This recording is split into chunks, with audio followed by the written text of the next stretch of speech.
क्षितिज्योति आश्रम तरफ आदिवासी मुंडा पिला पाठ्य उपकरण प्रदान। घटगां ब्लॉक उपरडिहा पंचायत चिर अवहेलित दुखाबाड़ी बस्ती रे थिबा सरकारी प्राथमिक विद्यालय रे पाठ पढ़ुवा मुंडा संप्रदायर आदिवासी पिला विश्व भातृत्व दिव्यात्मा परिषद क्षितिज्योति आश्रम तरफ पाठ्य उपकरण प्रदान कराई। एथिरे उपरडिहा ग्राम पंचायत सरपंच रीमालता नायक मुख्य अतिथि, समिति सभ्या पार्वती बाल्ला, सांबादिक भीमसेन बड़ एवं उक्त विद्यालय प्रधान शिक्षक रमाकांत बेहरा प्रमुख सम्मान अतिथि भाव जोगदे बस्ती पिला खाता, कलम, बिस्कुट, चॉकलेट प्रदान करथिले।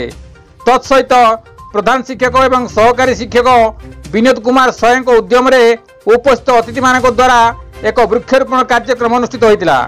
कार्यक्रम संयोजन करथिले क्षितिज्योति आश्रमर बाबा चरम मानस दास, प्रताप और परिचालक अर्जुन चरण महांतो, तापस कुमार पंडा कार्यक्रम परिचालन सहयोग करथिले। गोविंद राउत का रिपोर्ट, केडी न्यूज।